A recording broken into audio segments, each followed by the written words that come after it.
let's get started by making a canvas that's 9.5 by 12.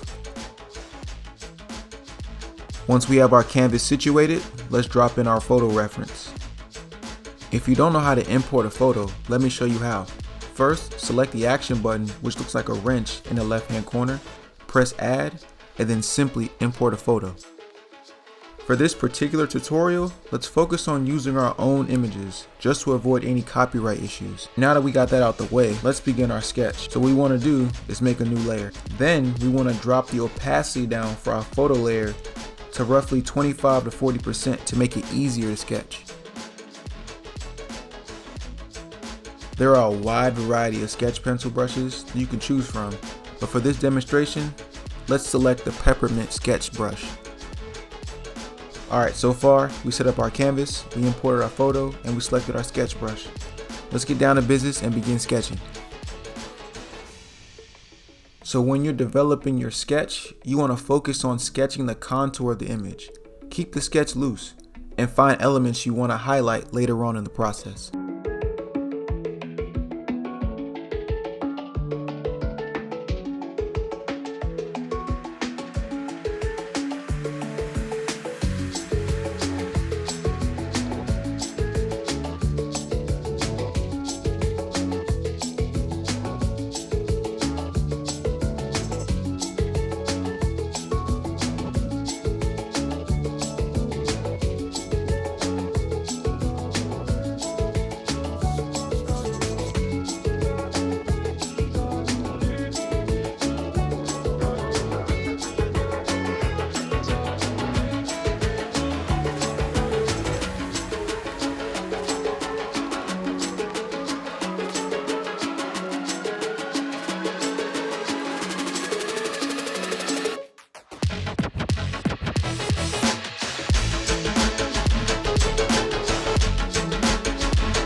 Alright, now that we have our sketch under wraps, we want to go ahead and outline what we put together and start refining our lines.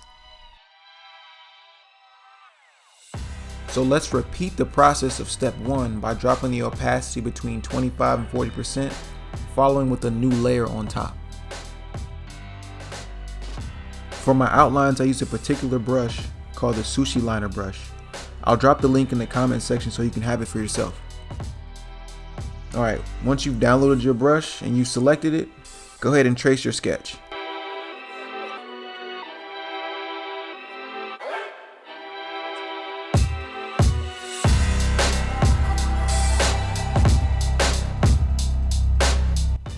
Now I know tracing can be triggering for some people and somewhat frowned upon, but for me personally, I don't see it as an issue. As long as you use your own source of imagery or you receive full permission from someone else to use their likeness. So in the comment section, let me know what you think. Is tracing good or bad for the production of digital art?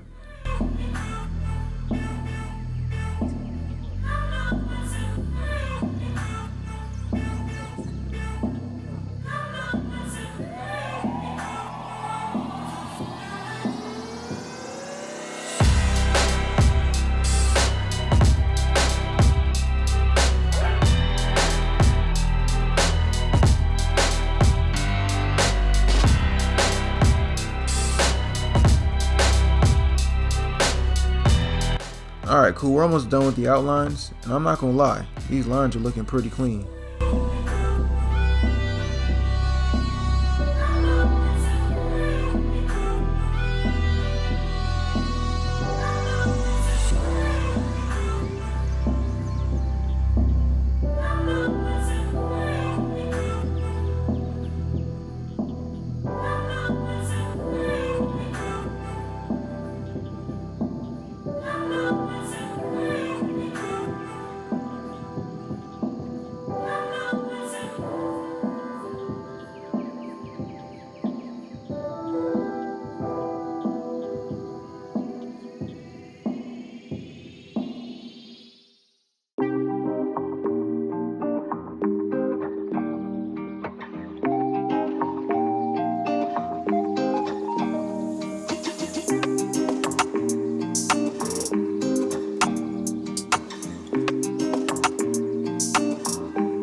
This next step is very important because we're basically prepping our canvas to introduce color.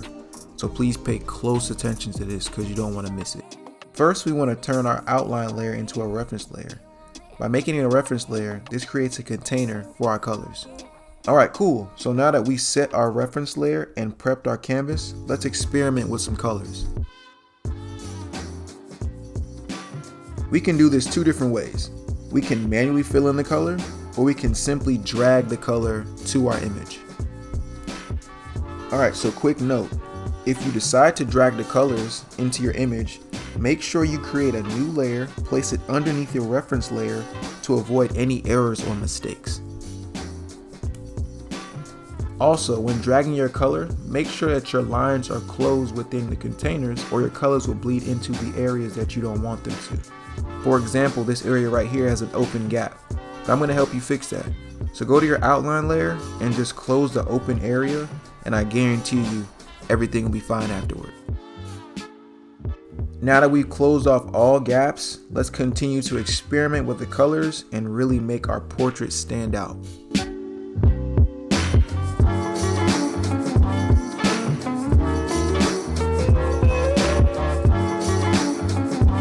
Alright, quick words of advice. We all know that this is a self-portrait, but please don't limit yourself to what you see on the picture. This is the best time to explore and be free. It's okay to deviate from the original image. Be different.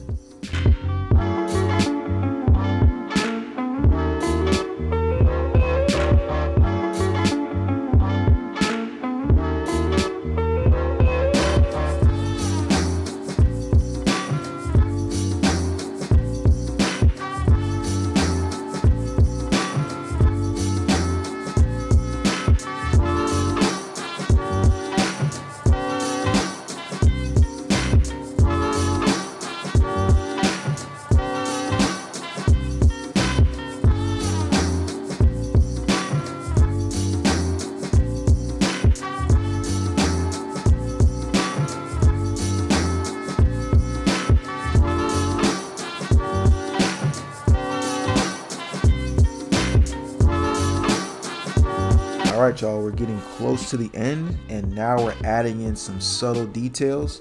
So once your flat layer is good and ready, we're going to add some shadows. Alright, this next step might be a little complicated, but don't worry, I'm going to get you through it. So the first thing you want to do is to create a new layer, place the layer over your colored layer. You want to turn your shadow layer into a clipping mask. Then turn your blend modes to multiply. Next, you want to drop the opacity to roughly 30% and then select black. This is the steps that you'll need to create your shadows.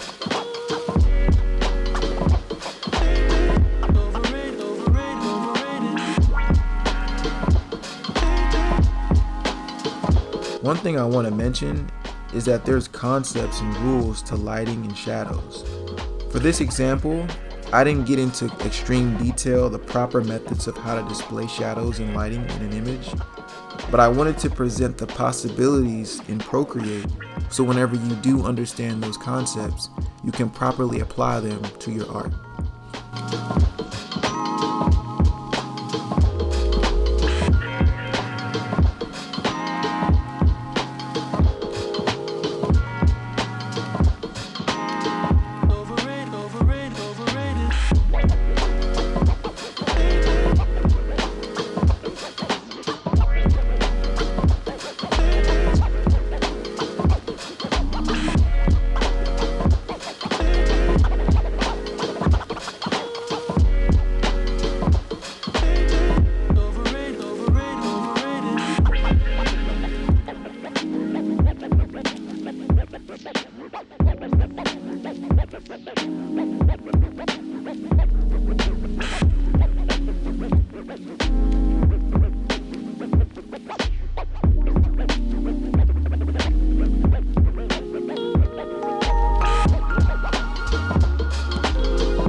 I don't know if you guys noticed, but I darkened my skin tone to match the image. That's what I love about digital art. You have the opportunity to make instant changes with a simple click.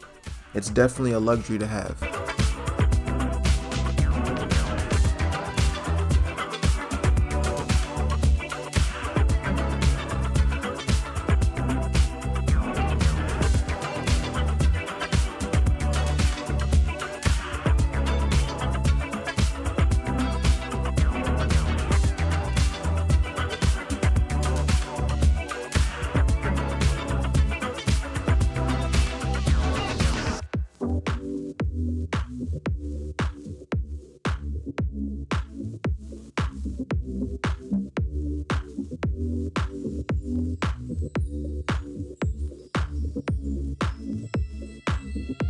Alright, let's throw in some highlights.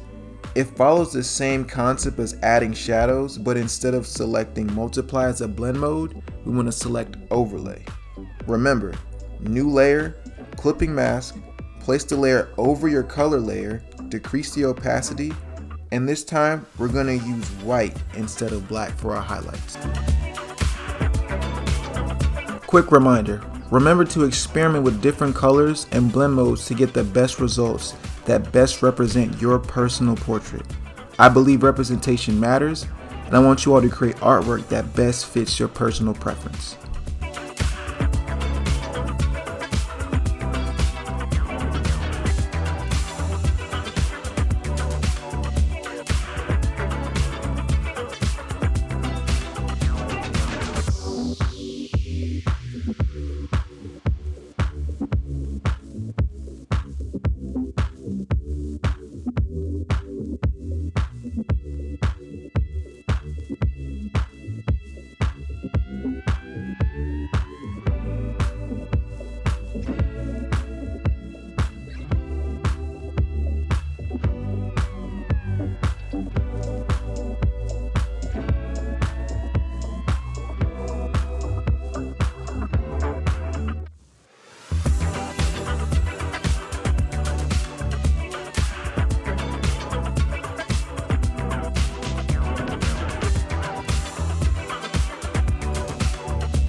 Alright team, we're coming to the home stretch. If you stuck around so far, I appreciate your dedication. So now let's jump into step 6 and throw in a few extra details. Essentially, we're going to add in a second layer of shadows for some more depth. Now this step is not mandatory, so feel free to skip this if you want to.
Here I went back and I added a few highlights that I missed, but again, you don't have to do this. I'm just making sure I get the full effect.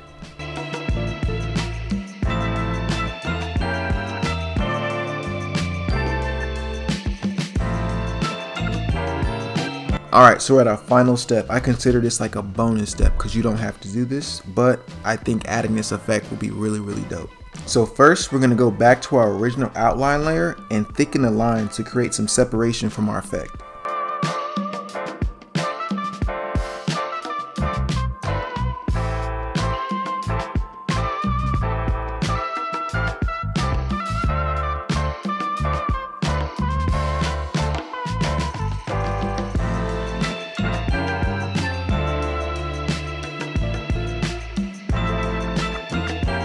We're going to repeat this concept, but add a new layer with white and then add an overlay blend mode.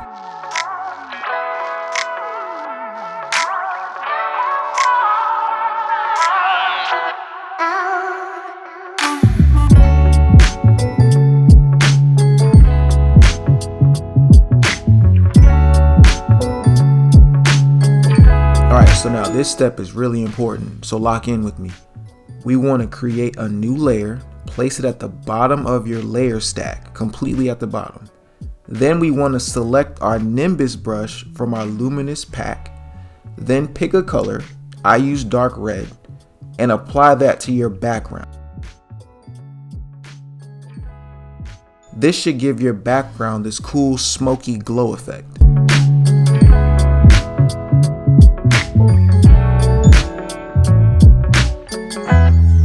And as a final touch, I fill in a white circle in the back with an overlay blend for dramatic interest. Alright y'all, so we're done with this tutorial. I hope I gave you a new appreciation for digital portraits. Don't forget to drop a like, leave words of wisdom in the comment section, and bookmark my channel by subscribing. I appreciate your dedication, and I'll catch you in the next one. Peace.